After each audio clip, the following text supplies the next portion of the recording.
our teacher, Venerable Sangye Khadro, was ordained as a Buddhist nun at Kopan in the 70s, studied at the monastery in France in the 80s, helped start the Dorje Pamo Nunnery, studied with many great masters, including Lama Zopa Rinpoche, Lama Yeshe, His Holiness the Dalai Lama, resident teacher in Singapore for 11 years and has been teaching around the world ever since.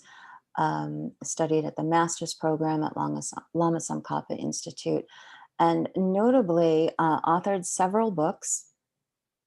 And I say notably because on a personal note, I can mention that How to Meditate is, I think, a formative book for many of us here tonight.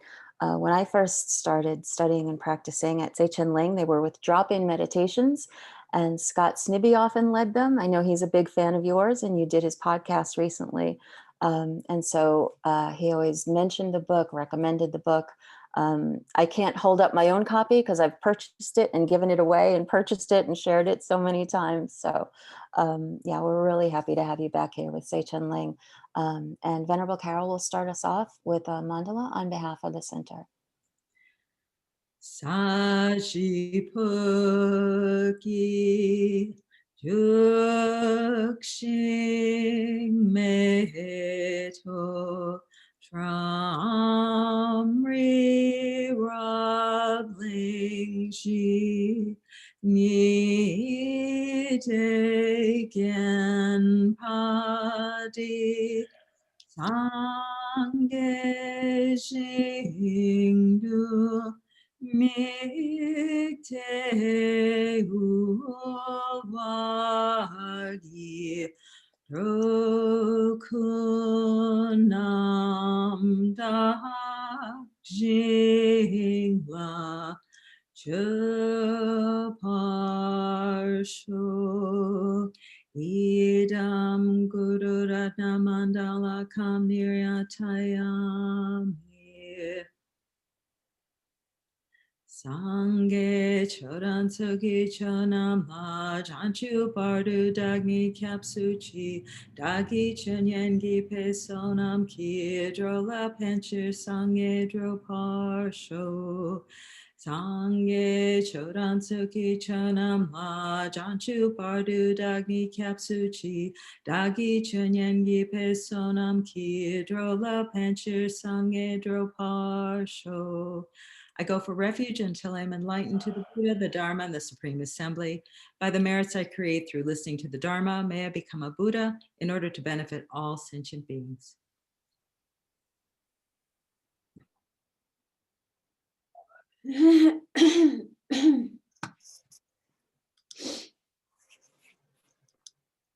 Thank you, Venerable Carol. Okay, we're all set.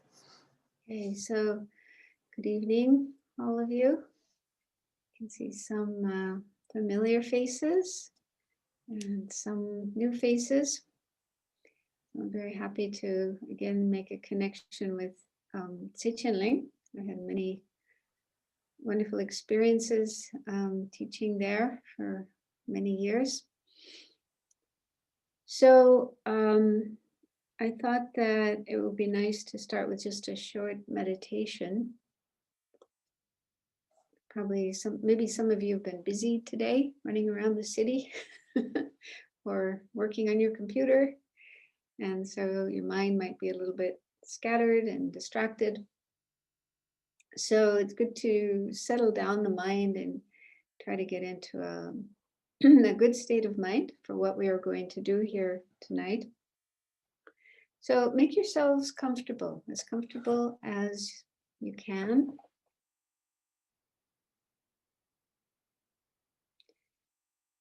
Try to be relaxed. Let go of any tension in your body.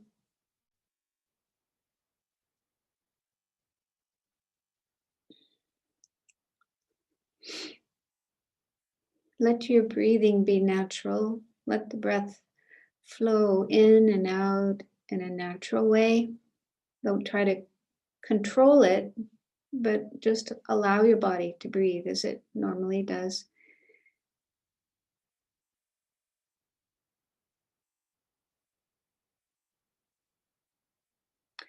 And just be aware of your breathing, flowing in and flowing out. Doing that helps the mind to settle down and be in the present rather than lost in the past or the future or some other place. So let go of all thoughts of other times and other places. And just let yourself be right in the present moment and the present place, wherever you are. Just paying attention to the natural, gentle rhythm of the breathing as it's flowing in and out.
Okay, so let's take a few more minutes to bring into our mind a positive motivation for being here.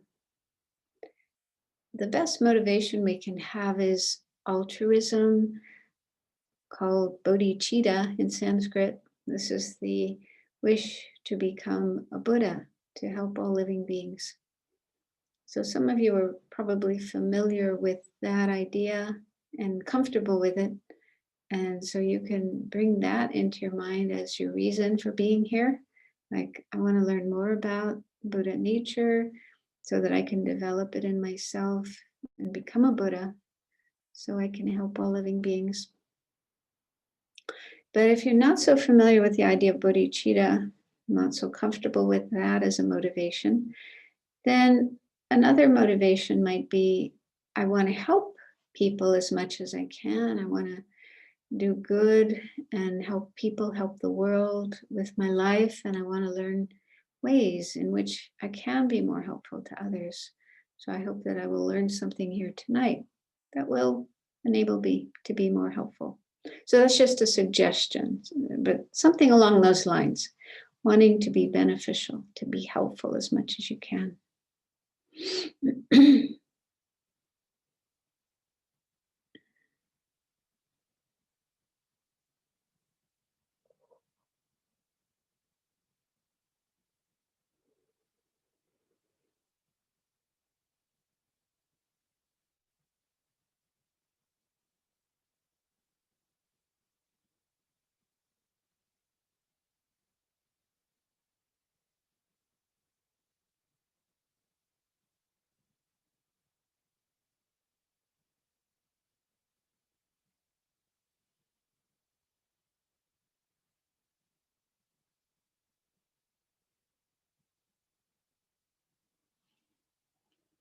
Okay, so we'll do some more meditation later, but now you can relax and open your eyes. Okay, so I was asked to give a talk about Buddha nature, actually two talks tonight and 2 weeks from tonight. And I was very happy to accept, because this is such a beautiful topic. I think it's one of the most beautiful and inspiring topics in the whole of Buddhism. The idea that every living being has the potential to become enlightened, just like the Buddha. And yeah, I can't imagine anything more wonderful than that. So, but it's a little complicated, this topic. It's not so simple. and there's some different ideas and terminology. So I made some slides that can also be made available to you afterwards. If you want to know, want to record the material, you can get a copy of these slides. Okay, so you can go to the next one. So this is just a couple of quotations about Buddha nature. The first one is from the Buddha himself, a sutra called the King of Meditative Stabilizations Sutra, or Samadhi Raja Sutra. So these are the actual words of the Buddha. So it says, the essence of the Tathagata. That's actually another term for Buddha nature. It's also called the Tathagata essence, or the essence of the Tathagata. Tathagata is also another term for Buddha. So that's just saying the Buddha nature exists in all migrators. Migrators means all living beings. The reason we're called migrators is because we usually are traveling in samsara, going through death and rebirth again and again in the different realms of samsara. So that means us ordinary beings. So the Buddha nature exists in all of us. And thus, there are no unfortunate sentient beings. There are no sentient beings who are going to be stuck in samsara forever and ever and ever. Everybody has this Buddha nature. And the second quotation is from the Dalai Lama. This is from a book that was published not long ago called Samsara, Nirvana, and Buddha Nature. This is the book. It's part of a series of books called the Library of Wisdom and Compassion series, published by Wisdom Publications. So it's kind of a modern version, contemporary version of the Lam Rim. It's the Lam Rim, but very contemporary, and mainly the teachings of His Holiness, and it was edited by Venerable Thupten Chodron. So the last 3 chapters in this book explain Buddha nature in great detail. So I recommend it if you want to know more. Anyway, so from that book, here's His Holiness's words. As sentient beings, beings with minds that are still obscured, we have great potential. Our greatest potential being to become fully awakened Buddhas, omniscient beings who have the wisdom, compassion, power, and skillful means to be of the greatest benefit to all. So that's our highest potential, our greatest potential, to become Buddhas, fully awakened, and then able to help all other living beings. So the idea is that all sentient beings, that includes all of us, all human beings, and even animals and insects, so all living beings that have a mind, are said to have Buddha nature, and they can become a Buddha. But then what exactly is Buddha nature? Okay, there's something inside of us, something that's part of this body-mind complex, this collection of physical and mental components, something in there that we can point to and say that's our Buddha nature. But what exactly is that? So the answer to that isn't so simple, because within Buddhism, there are different schools of philosophy. I'm sure some of you have heard about this, studied this with Geshe Drakpa and other teachers. And so the different Buddhist schools have different answers to that question of what is Buddha nature.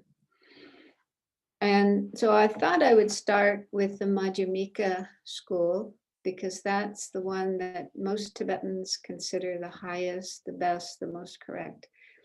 And then if we have time, probably not tonight, but next time, we can look briefly at what the other schools say about Buddha nature. Just makes it kind of interesting.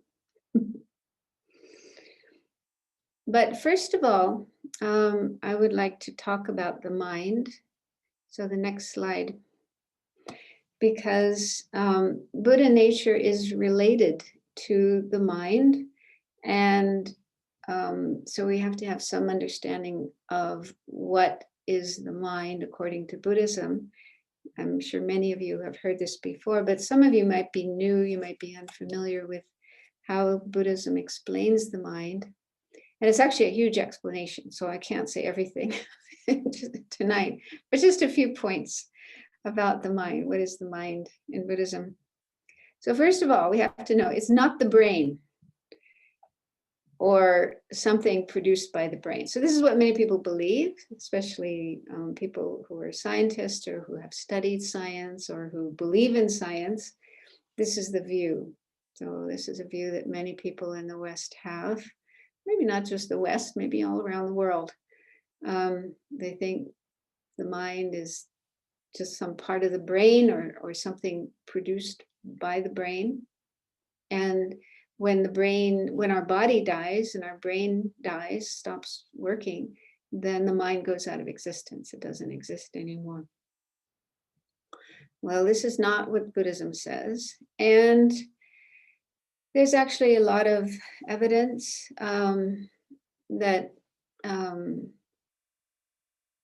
contradicts this view of the mind being nothing more than the brain or something produced by the brain. So, for example, there are many people who have near-death experiences. This is when maybe they have a heart attack or during an operation or an accident, car accident, something like that. Something happens to the body, and for a period of time, it's like they're dead. Their heart stops, their brain stops, everything stops for a period of time. But then after some time, they are revived. And many of these people, not everyone, but many people talk about experience this they had while they were in this death-like state, when their brain wasn't functioning, and yet they were still having conscious experiences, sometimes amazing experiences, life-changing experiences. So if the mind is nothing more than the brain or something produced by the brain, how is that possible? And the brain is dead, not functioning. How is it possible that the person can still have conscious experiences? So that's one thing you can look into. And there's lots of books about this, lots of stories about this, about near-death experiences. And another type of experience that many people have is being able to remember past lives. And in some cases, these memories can be verified. What people talk about, like the new life, the person in the new life will talk about their old life, and it turns out to be true. All the information that they had, even though the previous life was somewhere far away and they never met them, but they had all this information about their previous life, which can be verified. So again, how can that happen? How can that be possible if the mind is something that just ceases, goes out of existence when we die, when our body dies, our brain dies? So there's actually a lot of information that contradicts this idea. But anyway, we won't go into that now. So what is the mind then, if it's not the brain or something produced by the brain? So the next bullet point, this kind of explains the Buddhist explanation or the Buddhist definition of mind, that its nature is clear. They use that word clear. Clear can have different meanings, but one meaning is non-material, non-physical. So our mind is not physical, not material. It's not made of matter. It's not made of atoms and molecules and anything at all physical, totally non-physical. And it functions to know. So that's what it does. That's how it works. It knows. And here, know doesn't necessarily mean understand fully. It simply means being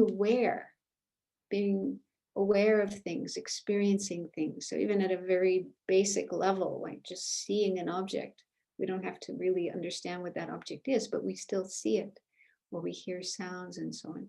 So mind is that which knows, that which is aware, that which experiences. And all we have to do is turn our attention inside of ourselves, and it's right there. We're thinking and we're feeling and we're having emotions all the time, constantly. So that's what our mind is.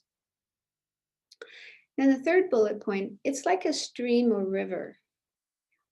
So it's not a solid thing that's always there, always the same, unchanging. Instead, it's more like a stream that's made up of momentary mental states or mental events, mental experiences. Momentary means they only last a moment. Each experience in our mind only lasts a moment, and then it goes, it ceases, and the next one arises, and then that ceases, and the next one arises, and that ceases, and so on. So that's what our mind is. It's just this series or stream of mental experiences that come and go, arise and pass continuously. And it's always changing. Our mind is never the same from one moment to the next, always changing, always flowing. So it's compared to a river or a stream. And then next, there are many different types of mind or aspects of mind. It's quite complex, and it's wonderful if you have a chance to study a topic called Lorik, where you go into all these different types of mind. And one type of mind are what are called primary minds or main minds. And those are associated with our 6 senses. We have 6 senses. 5 are like physical senses. Seeing, hearing, smelling, tasting, and then our tactile bodily sensations. Okay, so all those types of experiences are mind. And the 6th sense is our mental consciousness. And that includes all our thoughts and memories and emotions, feelings, fantasies, dreams. Okay, so for some of us, like me, that's a very active, very busy part of the mind. And then there's also mental factors. These are different aspects of the mind that have their different jobs. Each one has a different job. For example, feeling knows an object as pleasant or unpleasant or neutral. And that's always there. We're always feeling with regard to objects, pleasant object, unpleasant object, or neither, in between. And then our emotions, for example, anger is also a mental factor. That's a negative one, an unwholesome one, but we also have virtuous mental factors like love and compassion and non-harmfulness and faith. Okay, so there's many different factors, these mental factors. So mind is actually quite complex. Another thing about our mind is that it's without beginning or end. That's a hard one. We always like to think, when did it start? When is it going to end? Our mind never had a beginning. It never started. It's always been existing. And it will also never end. It will never go out of existence. So eventually we'll become enlightened. Our mind will become enlightened mind. And then it will just continue to exist in this state of enlightenment for all of time. So that's difficult to understand, but that's what the Buddha taught. That's what the Buddha understood. And then defilements is a word referring to the negative or the unwholesome aspects of our mind, things like ignorance, hatred, greed, and so on.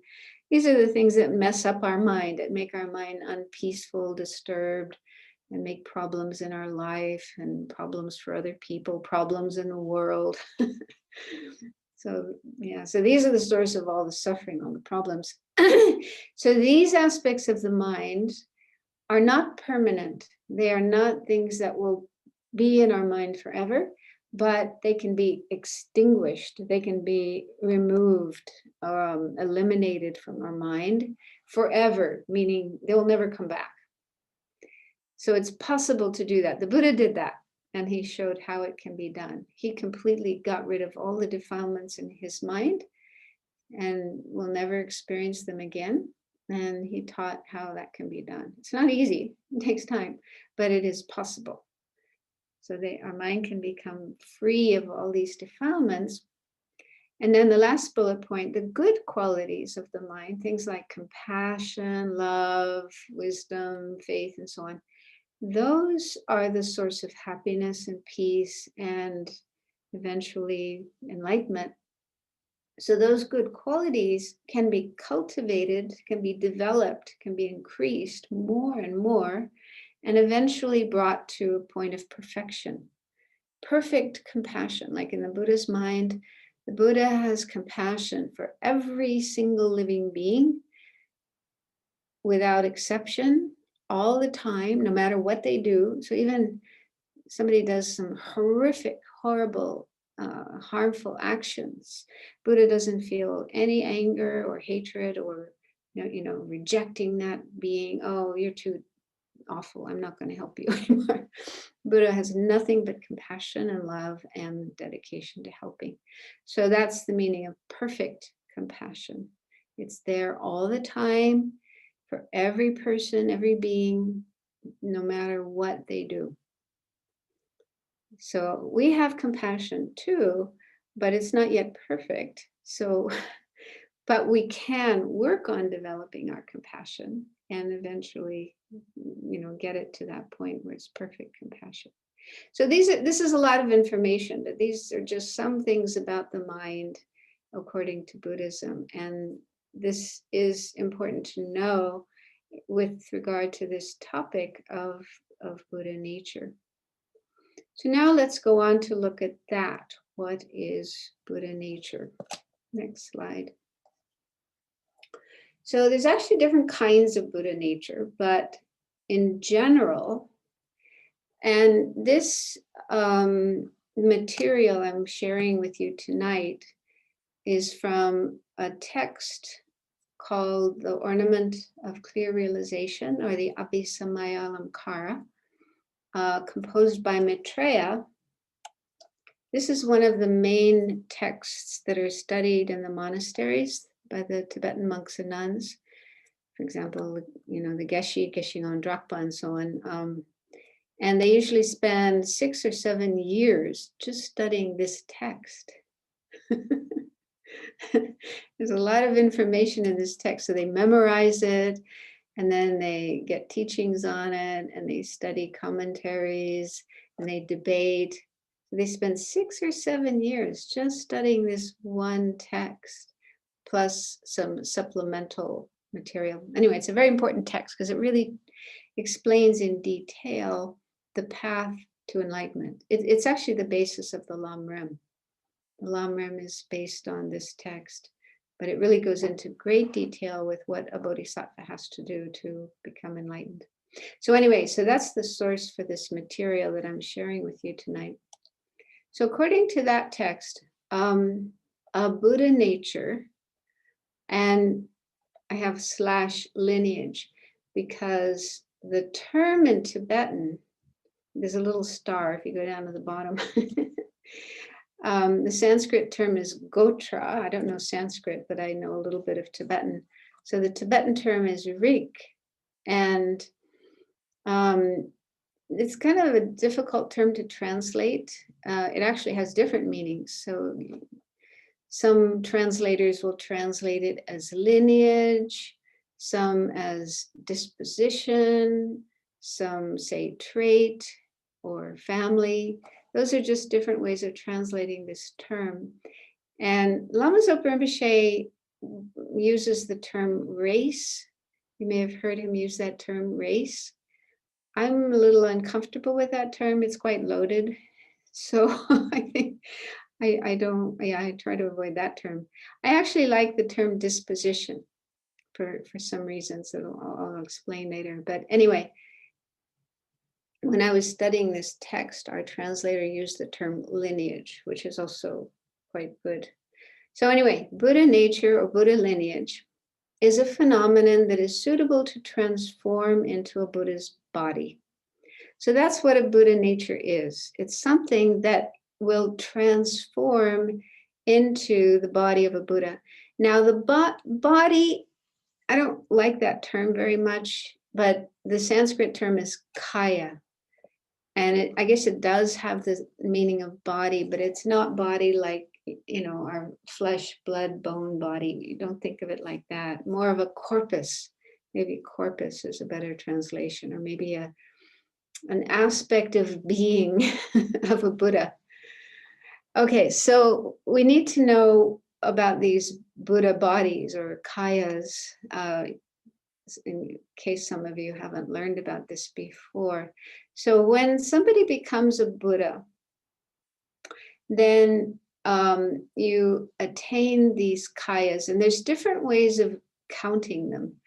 The simplest way is two kayas, but sometimes they also talk about 3 kayas, 4 kayas. So these are just different ways in which a Buddha exists. Okay, so let's look at the 2 kayas. The 2 kayas are the truth body or Dharmakaya and the form body, Rupakaya. So when we talk about 2 kayas, truth body and form body, the truth body is the Buddha's mind. It's the omniscient mind that's fully purified, free of all that is negative, and fully developed in all that is positive, and omniscient, able to see everything that exists, and just amazing mind. Okay, so that's one aspect of the Buddha. And then number 2 is the form body or Rupakaya. And this refers to Buddha's, a Buddha is able to manifest different forms, different bodies, many at the same time, actually countless. It said the Buddha can manifest countless different forms or bodies at the same time and send them all over the universe to all the different worlds, all the different realms, helping different beings, appearing in different forms and so on. So a Buddha has that ability, and that's why and how a Buddha is able to help so many sentient beings at the same time. So those are the 2 kayas, truth body and form body. But we can also speak about 4 kayas. So this is kind of going into a little bit more detail with the different kayas of a Buddha. So the 4 kayas, 2 of them are included in the Dharmakaya. The first one is called the nature body, the Svabhavika Dharmakaya. And that is the emptiness of the Buddha's mind. So emptiness is the ultimate nature, the true nature of whatever exists. Everything has emptiness as its real nature, emptiness of inherent existence. You've probably heard about emptiness before. So emptiness is the true nature, the ultimate nature of everything. So that includes the Buddha. So Buddha is also empty of inherent existence. And the emptiness of Buddha's mind is called the nature body, the Svabhava, I don't, I'm not very good at pronouncing, Svabhava, anyway, that one, nature body. So that's sometimes enumerated as a separate body or a separate kaya of the Buddha. And then number 2 of the 4 is the wisdom truth body, or Jnana Dharmakaya, that's a little easier to say. And that refers to the Buddha's mind. Again, the omniscient mind that has all these amazing qualities and sees all phenomena, whatever exists and so on. So that's called a wisdom truth body. And then 3 and 4 are types of form bodies. Number 3 is called the complete enjoyment body, or the Sambhogakaya. So that's a form that Buddha will take, particularly for Arya Bodhisattvas, Bodhisattvas who have already realized emptiness. They have a direct realization of emptiness, and they're not yet enlightened, but need to continue developing their mind to finally reach enlightenment. So to help those type of disciples, Arya Bodhisattvas, the Buddha will manifest in this form of the Sambhogakaya, complete enjoyment body. Now, this cannot be seen by ordinary beings like me, who hasn't yet realized emptiness. So for us, ordinary beings, then the Buddha will manifest in what's called the emanation body or nirmanakaya. And there can be many different forms of the nirmanakaya. They can be human, they can be animal, they can be inanimate objects like trees or stars or whatever, any form at all that will reach sentient beings and help them to get going on the path and eventually reach enlightenment. So those are the different kayas of a Buddha. And so a Buddha nature is something that will transform into one of these kayas. Okay. So that what that means is we have within ourselves things, phenomena, that one day will turn into these kayas of a Buddha. Either the Dharmakaya, the Buddha's mind, or the Rupakaya, the Buddha's form bodies. So that's pretty amazing if you think about it. It's a bit like, and this is a really crude analogy, but now it's springtime and probably lots of people are planting things in their gardens. So let's say you like tomatoes, maybe cherry tomatoes, those really nice, small, juicy, sweet tomatoes. And you get a package of seeds, these tiny little seeds. And if you put those in the ground or in a pot and you water them, then pretty soon they're going to grow into plants, and then you're going to have these delicious cherry tomatoes you can pluck off and eat. Yeah. So, that's something to get excited about, having seeds that will one day bring you these nice little foods that you like to eat. So it's similar. We have within ourselves things that are like seeds that will one day turn into these kayas, these bodies of a Buddha. We just have to know how to nurture them, how to take care of them, how to make them manifest. And then one day we will have these bodies of a Buddha. So what are these things within ourselves? Okay, the next slide. Okay, so there are two kinds of Buddha nature. The first kind is called the naturally abiding lineage, or the naturally abiding Buddha nature, if you want to use that term. And this is the emptiness of a mind that has not yet abandoned defilements. So like my mind, I still have a lot of defilements. I have ignorance, I have anger, attachment, all the different disturbing emotions. And so they haven't yet been abandoned. They haven't yet been cleared away. They're still there. Okay, so my mind still has those defilements, but my mind has emptiness of inherent existence as its real nature. The true nature, the ultimate nature of my mind is emptiness. And that emptiness is always there. And it's something that cannot be damaged or destroyed. It's been there from beginningless time. As long as the mind has been existing, the emptiness of the mind has been existing. And it will continue to exist up to enlightenment. Okay, so it's always there. It's not something I can see or experience. I haven't yet realized emptiness, but nevertheless, the emptiness of my mind is there.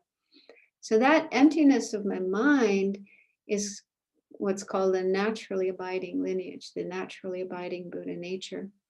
And that will transform into the nature body of a Buddha, the Svabhavika Dharmakaya. I managed to say it. So that was the first of the 4 bodies on that list. Remember, that was the emptiness of the Buddha's mind. And that's called the nature body. Okay, so the emptiness of my mind, when I become a Buddha, when I become an enlightened being, will become that kaya, which is the emptiness of a Buddha's mind. Now, that may not sound too exciting right now, but we'll do a meditation a bit later to try to get more of a sense of why that is so important, why that is so significant, that our mind has emptiness as its nature, as its true nature, its reality. Now, the second kind of Buddha nature might be a little easier to understand. It's called the transforming or developing Buddha nature or lineage. And so this is a Buddha nature that is able to transform into a compounded body of a Buddha. So that term compounded is a synonym of impermanent. So when you study Buddhist philosophy, you learn that everything that exists, whatever exists, is either permanent or impermanent. Okay, most things are impermanent. All the things that we deal with, like our body and our mind and our our house and everything in our house, and all the things in nature and buildings and cars and so on. So all of these things are impermanent phenomena, meaning that they change moment by moment. So another term for impermanent phenomena is compounded phenomena. That's used in Buddhist philosophical texts. And it simply means things that have come together as a result of other things. So you put a bunch of things together and then you get this phenomenon. Like you put together some different ingredients and you make a pizza or a cake. So it's compounded from different ingredients. And our body is compounded from many different phenomena. We have skin and blood and bones and cells and molecules and atoms and so on. Okay, so compounded phenomena, it's impermanent phenomena. So the compounded bodies of a Buddha are the other three, other than the nature body. So that means the wisdom truth body, the Buddha's mind, and also the form body, the two kinds of form bodies. So those are compounded or impermanent. They are impermanent phenomena. Whereas the first body, the nature body, the emptiness of the Buddha's mind, that is not compounded, that is uncompounded. Uncompounded means permanent, meaning doesn't change moment by moment. It didn't come into existence through the coming together of different causes and conditions, producing it. It's something kind of abstract in a way, unchanging. And this is a difficult topic to understand, the permanent and impermanent, but it is an important topic in Buddhist philosophy. So to make it a little easier to understand, if the next bullet point says, what's included in the transforming Buddha nature? So the transforming or developing Buddha nature includes our mental consciousness. Okay, so our mental consciousness will one day transform into the Buddha's mind, into this omniscient mind of a Buddha. So the same mind that we have now, without the defilements, they have to go. But this mind that we have, the mental continuum that we have, will one day become the Buddha's mind. Other things included are virtuous mental factors such as love, compassion, wisdom, faith. So all the good qualities, all the virtuous qualities that we have in our mind now, we work on these, we develop them more and more and more, and eventually they will become the Buddha's qualities. They will become enlightened love and compassion and wisdom and faith. Okay. So we have those qualities right now in our mind, and one day they need to be developed more and more and purified more and more, but one day they will transform into the qualities of a Buddha. And all other virtuous mental states, such as bodhicitta. When we develop bodhicitta, that's also part of our Buddha nature. And the wisdom, realizing emptiness. So all the good qualities and good states of mind that we have while we're still ordinary beings, these are part of our transforming Buddha nature. They will transform into those same good qualities when we become Buddhas, when we become enlightened. But the last bullet point says delusions such as anger are not included in Buddha nature. Okay, so it doesn't mean not every part of our mind as it is now is part of our Buddha nature, because delusions or afflictive emotions like anger, ignorance, greed, attachment, jealousy, pride, arrogance, those are things that they are not included in Buddha nature, because we actually have to get rid of those. They have to be removed from the mind before we become enlightened, in order to become enlightened. Okay, so only the good qualities of the mind and the mind itself, just the mental continuum, those are part of our Buddha nature. Okay, so this is probably a lot of information, and I'll stop in a little while and let you ask questions. But I have one more slide here, because some people do say that things like trees, rocks, things in nature, inanimate objects, that they have Buddha nature. So the Dalai Lama comments on that in the book, Samsara, Nirvana, and Buddha Nature. He says that when people speak of inanimate things having Buddha nature, I believe that they are referring to the fact that these phenomena are empty of inherent existence. Yeah, so emptiness of inherent existence is a quality of everything that exists, all phenomena, both animate, like sentient beings and Buddhas, and inanimate, including all the things in nature and all the things made by people. So whatever exists has emptiness as its real nature. So that's His Holiness's thought about this idea that people have, that trees and rocks have Buddha nature. They have emptiness. They do have emptiness of inherent existence, but we can't say that all emptinesses are Buddha nature.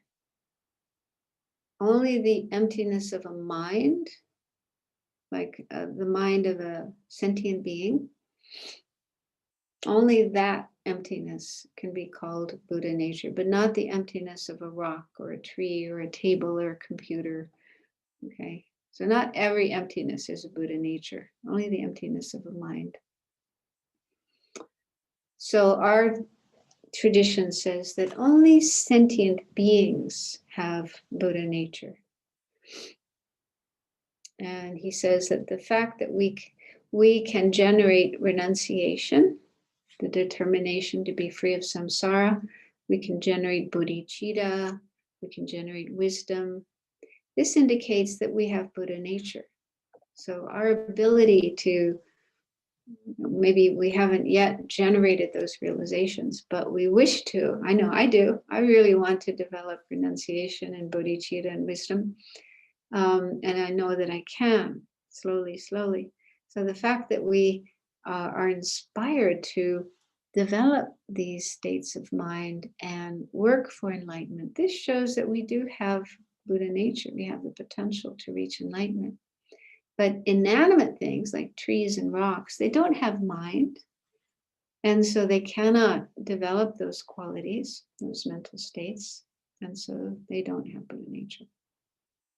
So I just thought to throw that in there in case any of you have heard this idea and wonder about it. Yeah, so it's only sentient beings who have Buddha nature.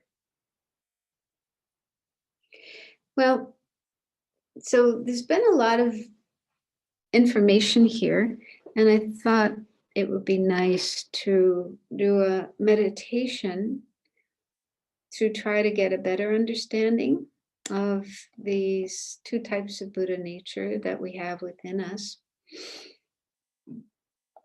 So we'll do a meditation, and then there's still some time if you want to ask questions. I'll do my best to answer them. So make yourself comfortable.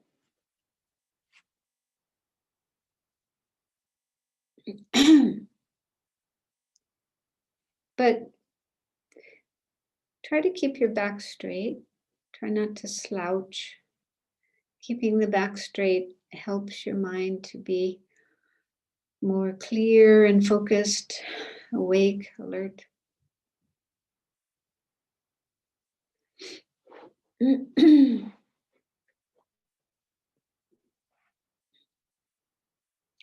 So other than your back being straight, let the other parts of your body relax and be free of tension as much as possible.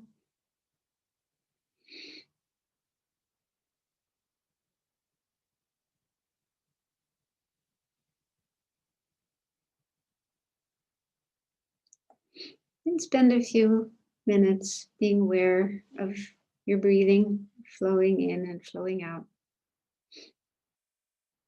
to settle your mind down in case there are other thoughts.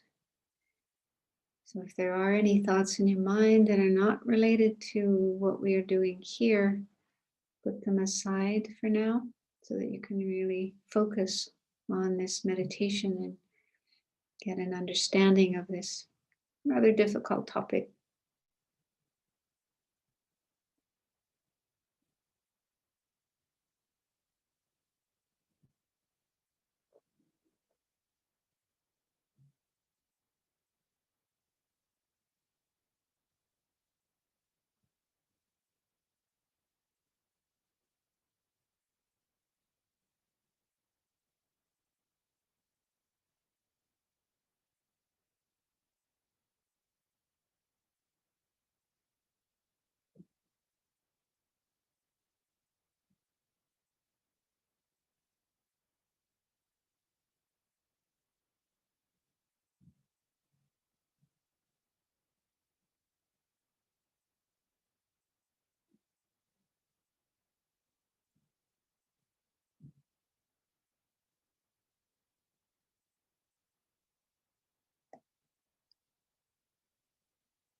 So let's first try to get a better understanding of our mind. Our mind is that part of us that knows or experiences or is aware of things. It's always there, always experiencing something. Even when we're asleep, it never stops, never shuts down. It's always experiencing something. And it's not physical or material, it's a non-physical kind of energy. It's not our brain or any part of our body, but it does interconnect with our body, depending on how we feel in our body. That can affect our mind, and vice versa. What's going on in our mind can affect our body. So they do connect with each other, affect each other. There's still different things, our physical body and our non-material mind.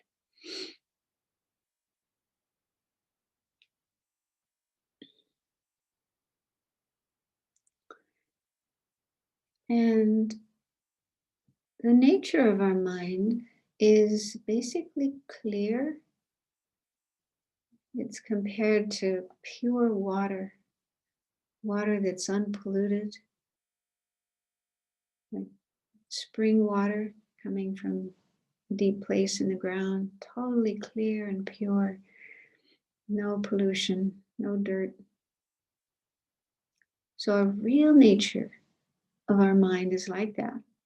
However, as long as we are ordinary beings, not enlightened beings, then there is pollution in our mind.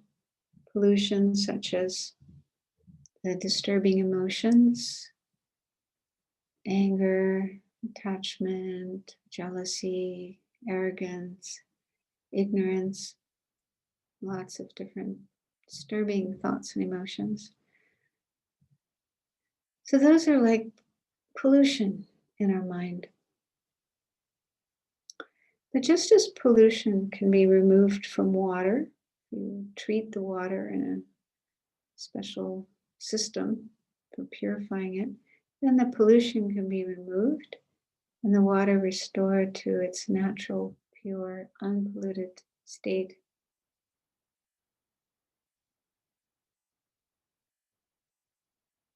So just spend a few moments thinking about that. See if that makes sense to you and it's something you can relate to.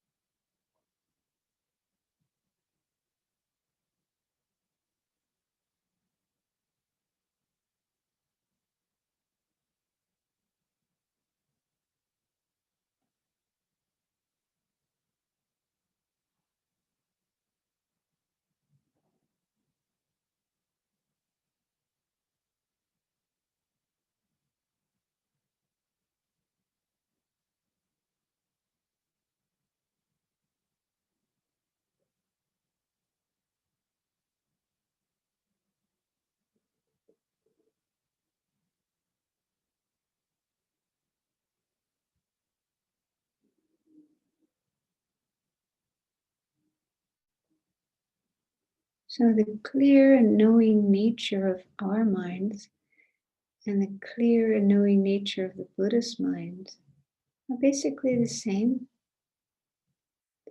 The only difference is that ours is still polluted, our minds are still polluted, whereas the Buddhist mind has become completely unpolluted, free of all pollution, all defilements.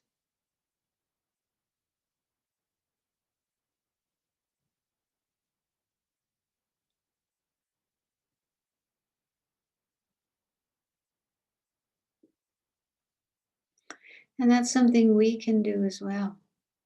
We can work on our mind, gradually decrease and eventually eliminate completely the pollution in the mind, the defilements, the disturbing thoughts and emotions. Once they are removed from the mind, such that they will never arise again, then our mind can become just like the Buddha's mind.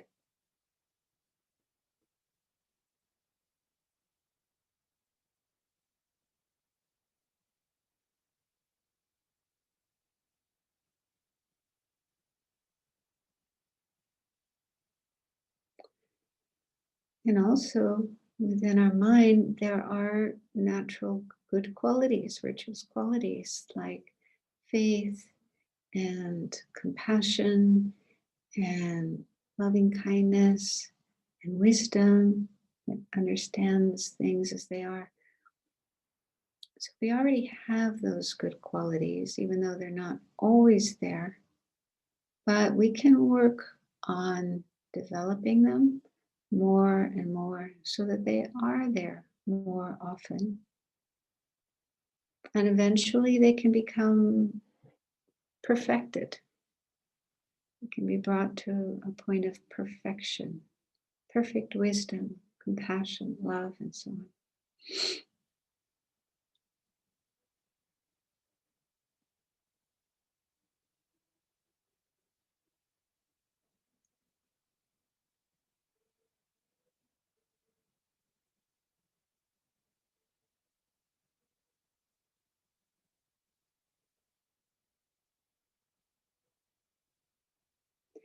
So this is one aspect of our Buddha nature. Our mind, its clear and knowing nature, and all the good qualities, the virtuous qualities we have in our mind. They exist right now. And one day they will transform into the mind and the good qualities of a Buddha.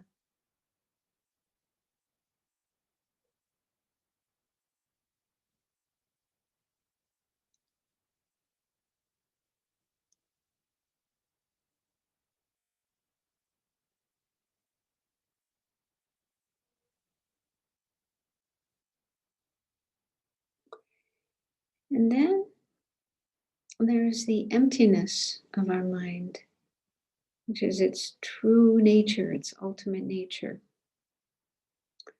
And that's called the naturally abiding Buddha nature.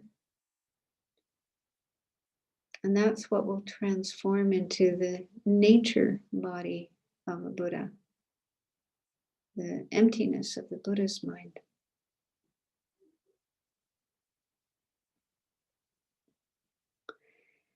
Now, if our mind was not empty, it didn't have emptiness as its real nature, then it would be truly existing or inherently existing.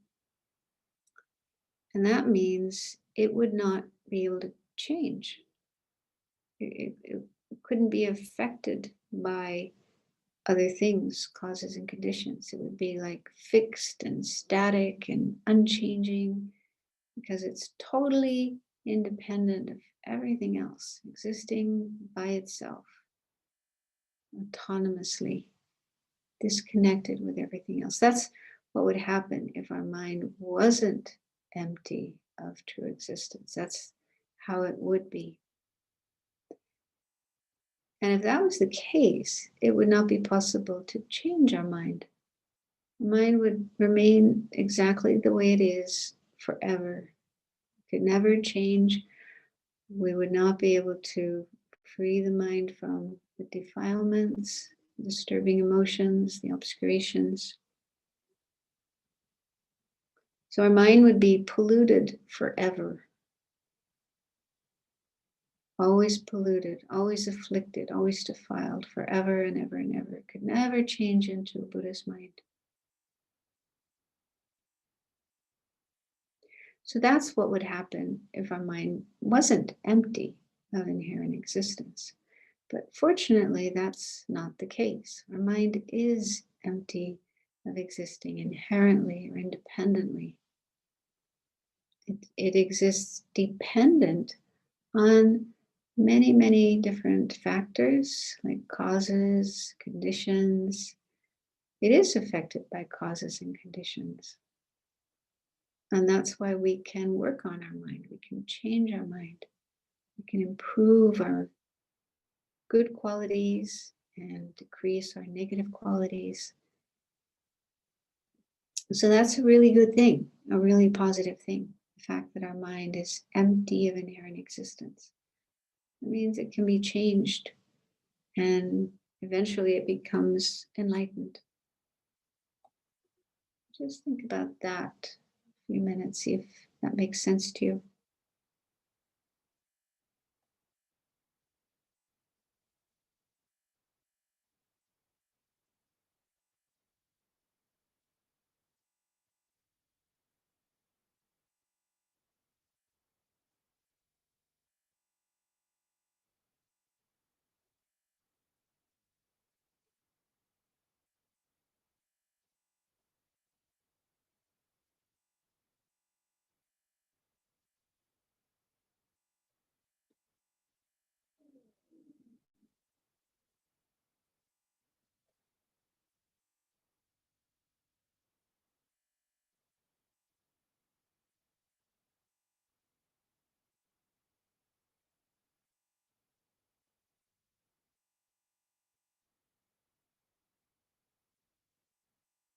So it's not easy to understand emptiness. It's one of the most difficult topics in the whole of Buddhism.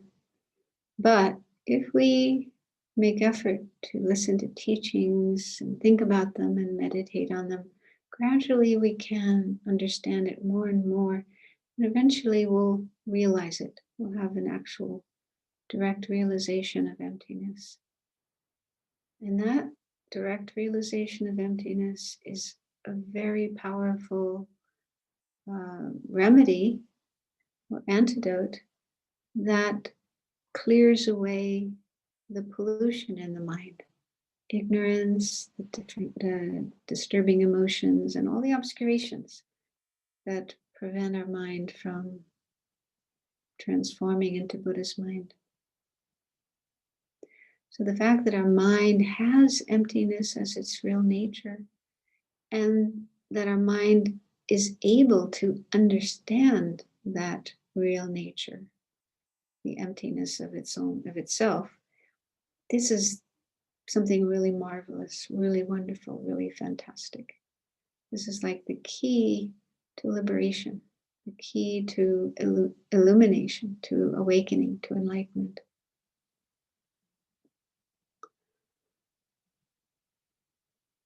And see if you can feel a sense of joy, a sense of how wonderful this is that we have these qualities within ourselves. And that means we have the ability, the potential to become fully enlightened Buddhas and then be of benefit to all living beings.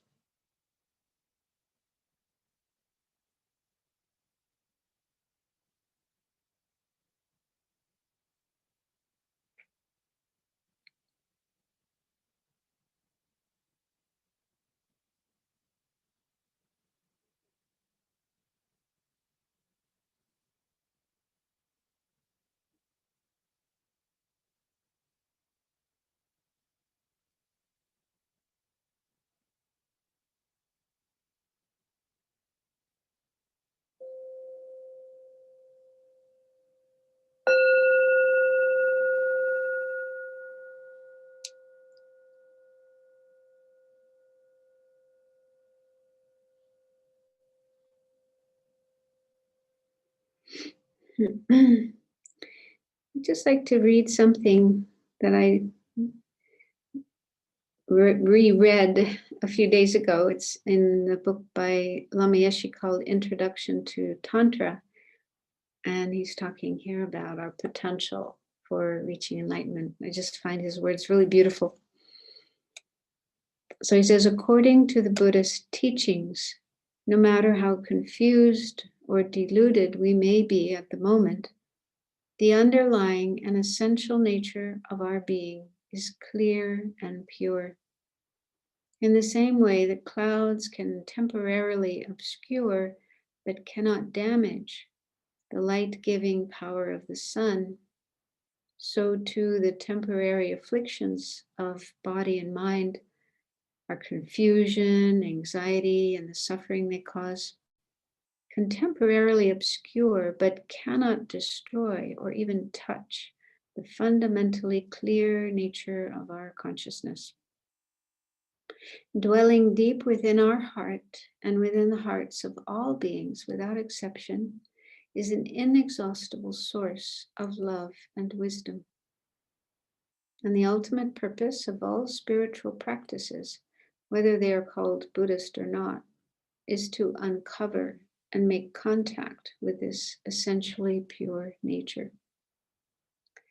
When we have developed our own inner purity, inner compassion, and inner love, we can then see the reflection of this purity and loving kindness in others. But if we have not contacted these qualities within ourselves, we will see everyone as ugly and limited. For whatever we see every day in outer reality is actually nothing more than a projection of our own inner reality. So the more we get in touch with these positive qualities in ourself, like our love and compassion and kindness, and bring these out and make them part of us, part of our life, part of our way of being, then when we interact with other people, that's where we're coming from. We're coming from those positive qualities. And this will enable other people to bring out those positive qualities in themselves. Have you ever noticed that? Have you ever, like if you are kind and friendly and gentle with another person, It may not always work, but sometimes that can help the other person to be that way themselves. Gives them an opportunity to be more kind and friendly and caring as well. Have you ever noticed that? I see some people nodding. Yeah. So that seems to be what Lama's saying here. So we develop these qualities in ourselves, and then there's a greater chance that other people will develop those qualities in themselves and get in touch with their Buddha nature as well. That's a bit like that saying by Gandhi, be the change you want to see in the world. So if you'd like people to be more kind and gentle, you got to start with yourself. And if you can be that way yourself, then greater chance that others will be able to be that way too. Anyway, I've talked enough. I've talked a lot. So I'll stop here and give you a chance to ask questions. I think Gina wanted to. Yes, people can certainly unmute if they have questions. Sometimes it's easier if you raise a virtual hand by clicking icon at the bottom of your screen or sending a message in chat. But it's a really good sized group. If people want to try unmuting and asking, that's fine. Hi, good morning, Venerable. Hi. Hi, calling from Singapore, so it's morning here. Good morning. Must be the middle of the night. Yeah, really thank you for the beautiful teaching. It's always been a blessing to be able to listen to you. I have two questions regarding your slide on the Buddha nature just now. Just one point just struck to me that you're talking about delusions as in all the negative affliction, right? They are not part of the Buddha nature. Is it because they are conditional? Because they are caused by a wrong view or perverted views of the reality, and that's why they can be changed. So that's why delusions are not part of Buddha nature. Yeah. So following that question, so in that sense, Buddha nature is unconditioned. Can I say that? No. Okay. No. The reason that delusions or defilements are not part of our Buddha nature is because those are the things that obscure our Buddha nature. Those are the things that prevent our Buddha nature from being manifest. Okay, so that's like the pollution in the water. If we want the water to be pure and clean and healthy and drinkable, we have to clear out the pollution. We have to, get rid of the pollution in the water, right? Okay, so in a similar way, if we want our mind and our being to be pure and clear and enlightened, we want to be an enlightened being, then we have to clear away the pollution that's preventing us from being enlightened. Okay, does that make sense? And what is that pollution? There's several different things, but one of the things that make up the pollution are these disturbing emotions like greed, hatred, ignorance, pride, jealousy. So those are things that pollute our mind and prevent our mind from becoming enlightened mind. So they have to be removed. So they can't, remember the definition of a Buddha nature is something that will transform into the body of a Buddha, the kaya of a Buddha.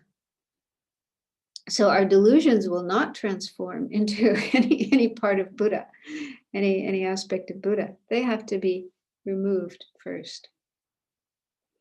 And you also said something about how they are based on wrong view, and this is true. Buddhism says our basic problem, the deepest root of all our problems, all our suffering is ignorance about the true nature of things. We just don't see things as they are. And based on that, based on seeing things in a mistaken way, in a deluded way, all the other disturbing emotions arise, like anger and attachment and pride and jealousy and so on. So All of the disturbing emotions are based on ignorance, wrong view of how things exist. And so that's another reason why they have to be removed, because we have to remove our ignorance. Again, that's the number one obstacle to actualizing our Buddha nature. It's our ignorance. We have to clear that away. And when that goes, all the other disturbing emotions go as well, because they've got nothing to stand on. Once ignorance is gone, then they don't have any basis to stand on. But what you said about Buddha nature being conditioned, one part of our Buddha nature is unconditioned, the naturally abiding Buddha nature, the emptiness of our mind. That is unconditioned. That is a permanent phenomena. Doesn't depend on causes and conditions.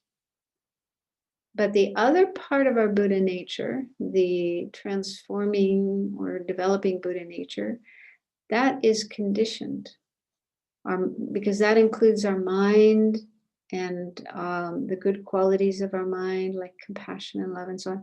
Those are conditioned phenomena. Condition doesn't mean bad.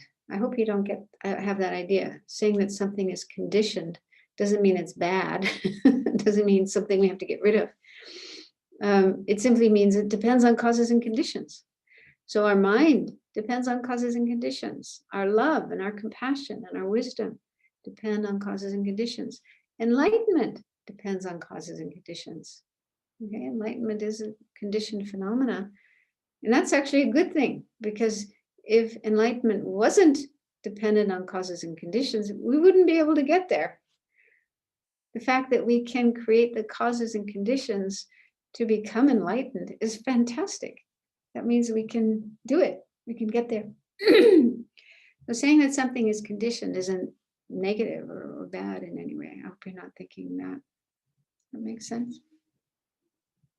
Yes, I used to think that way. So after listening to talks and really understanding more, yes, now I begin to understand that being conditional or unconditional, I mean, it's just depending on cause and conditions. It's just simply that. There's nothing negative or positive about it. Yeah. Yeah. Thank you so much. Okay. And Rashika would be next. Rashika, where's Rashika? Oh, there. Okay. Hi. Hi. Thank you, Venerable.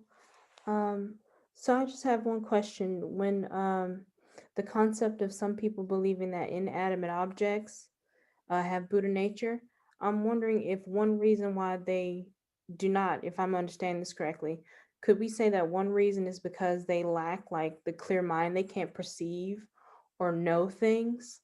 Can we say that is why they don't possess Buddha nature? Yeah, that's the simplest reason. Okay. To be able to have Buddha nature, you have to have a mind.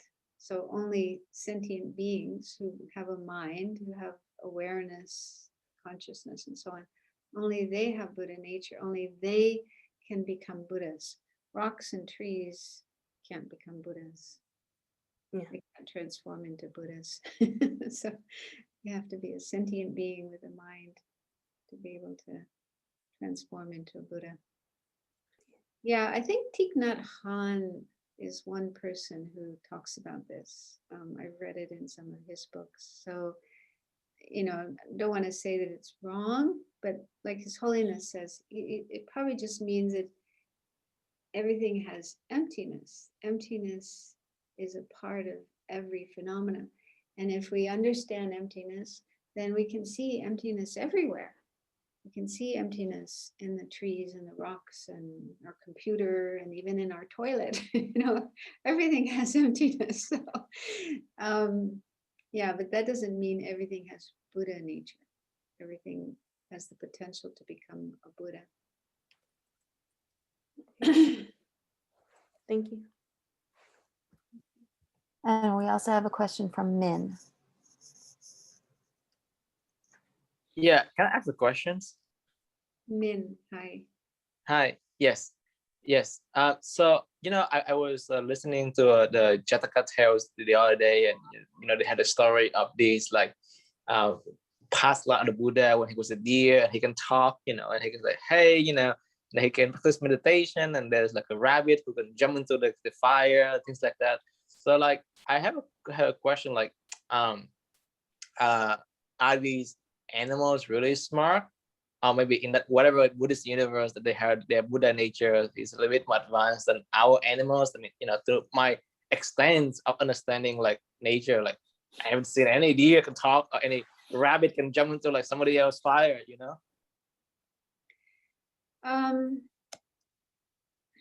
Yeah, so the Jataka stories are stories about past lives of the Buddha. And in some of those past lives, he was a human being. Sometimes he was even a king or a prince or some important person. But in some of his past lives, it said that he was an animal, but a special animal, like a bodhisattva animal, who would help the other animals in the forest or wherever he was living. So I don't know how everyone looks at the Jataka tales. I've heard that in some traditions, people don't take them literally, but more as stories that helped, like to learn a lesson, to learn about generosity and about unselfishness and ethics and so on. So some people view the Jataka stories in that way rather than literally true. I don't know exactly how the Tibetans view them, if the Tibetans take them literally or not. But I mean, I don't see why not. I mean, if a Buddha, if a Buddha can manifest as a rabbit, then actually at that point in time he wasn't a Buddha. He was still a bodhisattva on his way to enlightenment. But yeah, if he could manifest as a rabbit, then why not be able to communicate with the other animals around him? So I don't think you need to worry so much about whether that it's literally true or not true, but just try to see the stories as lessons in the importance of good qualities and good behavior. And yeah, does that make sense? Yeah, I think it does make sense. I guess my other question is that like when you actually thinking that, for example, like, when we say that the Buddha nature is present on sentient beings, including animals, like how can a banana slug have Buddha nature? I guess it does have Buddha nature, but like how can I imagine like from a banana slug like all the way evolved to human being? Like it doesn't have the brain capacity to understand. Like I'm not sure, maybe it does. I can't communicate with the banana slugs. Yeah, I mean, what we normally say is that animals do have Buddha nature, but while they are animals, while they're in that form of a rabbit or a banana slug or whatever, it's very unlikely that they would be able to meditate and develop their wisdom and develop reaching and so on. So they first have to be born as human beings and be able to meet the teachings and learn them and practice them, and then they can develop their Buddha nature. But they still do have Buddha nature even as they're animals, but they're just not in the right situation where they can understand their Buddha nature and develop their Buddha nature.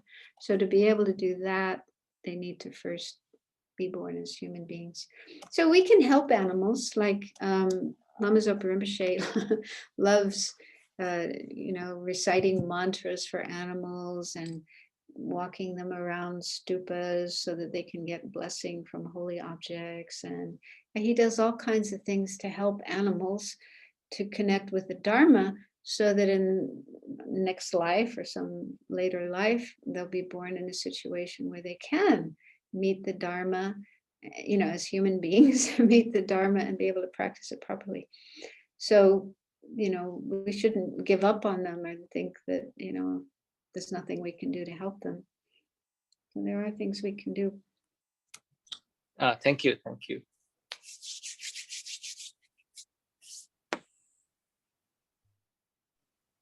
Okay, so we have another question from Stefania that she sent in chat, so I'll read it out. Maybe sometimes seeing all the suffering of the world, like what is happening in Israel and other countries, it's more difficult to believe that we all have a Buddha nature. How to see both kleshas and Buddha nature? Mhm. Well, if we understand what Buddha nature is, like what I was explaining tonight, the two aspects of Buddha nature, one is the emptiness of the mind. I mean, that's difficult to understand. We have to understand emptiness. But the more we understand that, then, you know, even someone who's very, very deluded and doing harmful things, killing and blowing up other people and so on, that person still has a mind, and their mind isn't 100% occupied with only delusions or kleshas. They do have kleshas, but they do also have positive qualities. And maybe right now those positive qualities are, you know, submerged under a lot of negative qualities, but the positive qualities can never be destroyed. Positive, virtuous qualities of the mind can never be completely destroyed. That's what Lama Yeshe was saying in that quote that I just read, that even when we're very deluded and very confused, deep down inside, there's still this pure nature of our mind and these pure qualities, good qualities. So they are always there. They're never destroyed or even damaged. They're just temporarily buried. And the same with the emptiness of the mind. Emptiness is something that cannot be damaged or destroyed. It's always there. So it's maybe hard to believe that, but I think the more we study and understand about the mind and how the, you know, what is the nature of the mind, how the mind exists, and the qualities of the mind and the emptiness of the mind, the more we can have confidence that Buddha nature survives. It's indestructible, and it survives no matter what kind of situation we are in, no matter how deluded we may be. So those delusions or kleshas are just transitory and adventitious, meaning that they are not permanent fixtures in the mind. Yeah, I mean, sometimes it may be hard to have confidence in that, especially, like you say, looking at what's happening. But, you know, Buddhism says we have all in our past lives done everything that there is to do. We have been murderers, we have been torturers, we have been abusers, we have done all kinds of negative things in our past lives, but we emerged from that. We grew out of that. And now we're in a better situation where we want to develop our good qualities and do good things. So it's the same with people who are now in the midst of doing a lot of negative qualities. They're not going to be like that forever and ever and ever. They're going to change. And sometimes even in the same lifetime, people can change. People can go from being really, really horrible and nasty and doing all kinds of negative things. They can completely turn around and become very kind and helpful. So we have to maintain faith and confidence that this is possible, this is doable.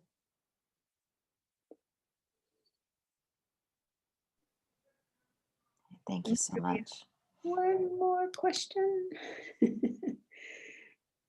One more. Do you want to take one more question? Yeah, if there is one. Okay. We have another question from Rashika. Rashika, do you want me to read it out or do you want to ask?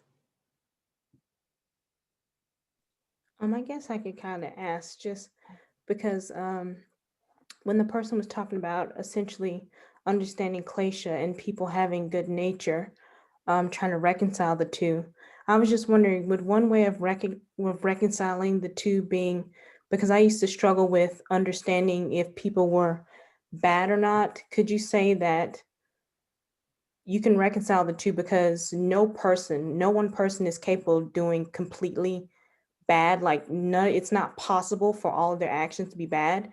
I mean, because even if you were to try to do something bad all the time, there'd be times you'd inadvertently do something good. So is that one way of trying to reconcile it? Well, I guess so. I mean, I really do believe nobody is 100% bad. If you really look carefully at people and what they're doing, even a terrorist, even a murderer, there are moments when that person shows kindness and does good things. And also, we have this practice in Buddhism to separate a person and their actions, so that if a person does a bad thing, we don't say, oh, that's a bad person, but rather it's a person who did a bad thing. And I heard Mother Teresa apparently made a comment like that. She said, there's no bad people. There are only good people who do bad things. So yeah, we have bad thoughts. We sometimes say bad words. We sometimes do bad things, but that doesn't make us bad. So it's really helpful to do that, to make a separation between actions that we may do, words that we may speak, even thoughts that we may have, and who we really are. That's not who we really are. We are really not those bad things. Those are just passing, transitory phenomena that we fall into sometimes, but they don't cancel out the good qualities that we have and the good things that we do. There's always good there in everybody.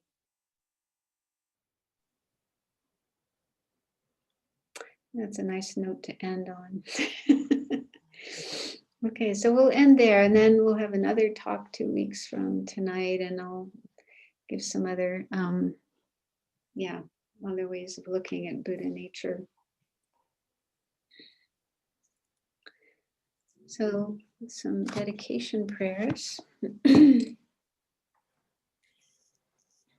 to the merits of these virtuous actions, may I quickly attain the state of a Guru Buddha and lead all living beings without exception into that enlightened state. May the supreme jewel bodhicitta that is not arisen arise and grow, and may that which has arisen not diminish but increase more and more. The wish-granting, wish-fulfilling jewel, source of every single benefit and happiness in this world, to the incomparably kind Tenzin Gyatso, I beseech, may all your holy wishes be spontaneously fulfilled. You who uphold the subduer's moral way, who serve as the bountiful bearer of all, sustaining, preserving, and spreading Manjunat's victorious doctrine, who masterfully accomplish magnificent prayers honoring the three jewels, savior of myself and others, your disciples, please, please live long. Thank you, Venerable SK. Really appreciate lovely talk. Thank you. Yeah, thank you so much. Thank all of you for. Thank you. Thank you, Venerable. And thank you all for your questions, and we will see you in 2 weeks. Thanks, everyone. Thank you, Gina. San Francisco. Thank you.